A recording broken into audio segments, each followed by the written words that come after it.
Blessings all, and welcome you to Small Talk, just for a small segment of your time this afternoon. Just want to talk to you very briefly about, in our Small Talk segment, rather, surrender.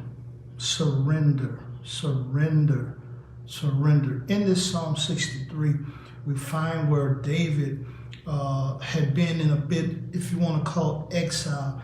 David was on the run. David found himself out in the wilderness. In fact, David was on the run from his son Absalom. Absalom wished not only to take his father's position, but to literally kill him. But watch this, because David had a standing relationship with God, and because David had a covenant with God, and God had a covenant with David, even while David was in a place of seemingly imminent death, God kept him. David said this in his fourth verse of Psalm 63. Thus will I bless thee while I live.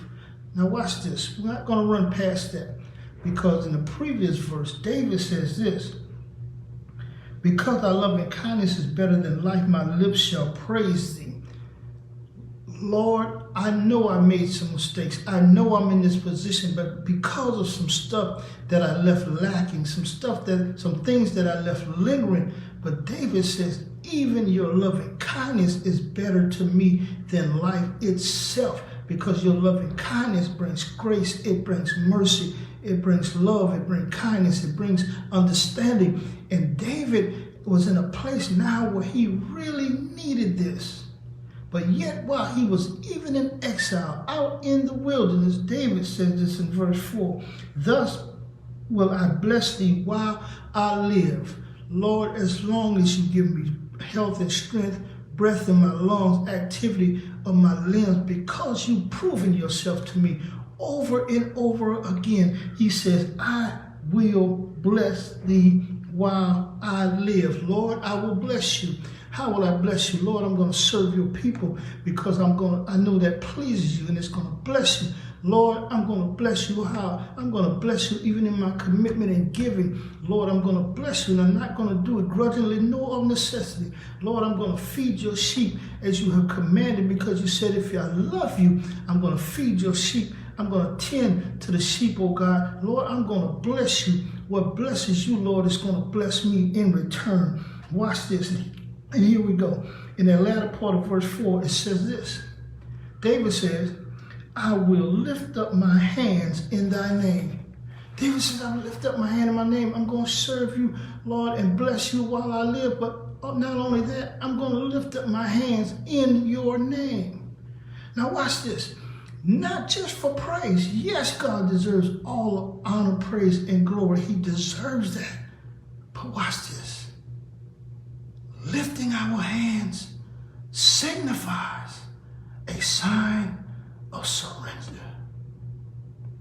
In most places, we've seen it on videos, we've seen it on television, all this, when someone comes in and throw their hands up, that's a sign of surrender. David not only saying, Lord, I'm praising you. I'm going to jump up and down. I'm going to shout, Lord. I'm going to sing praises to your name. But the ultimate thing of this is, Lord, I surrender.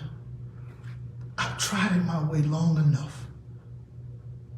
Lord, I surrender my thoughts to your will. Lord, I surrender my ways to your ways. Lord, I surrender. I understand, dear God, about tithing and offering. Lord, I surrender that, because I know that you're going to show me the way to handle my finances. Lord, I surrender my marriage unto you, because no devil in hell is going to separate us long as we surrender as one to you, oh God. Lord, I surrender my children unto you, dear God, because no matter where they are, near or far, I believe that you're going to keep them, oh God. Father, I surrender my worship unto you, dear God, because it's not only head knowledge and intellect, oh God, but with my whole heart, I will praise you today, today, all that is with the sound of my voice, think about this thing throughout your day. Lord, I surrender. I surrender. Today, if you have never surrendered to God, today is your day to surrender. And as David was speaking in his Psalm 63, and he had been through so much with God, it's not that we're perfect, but God needs us to surrender. Surrender this flesh unto him.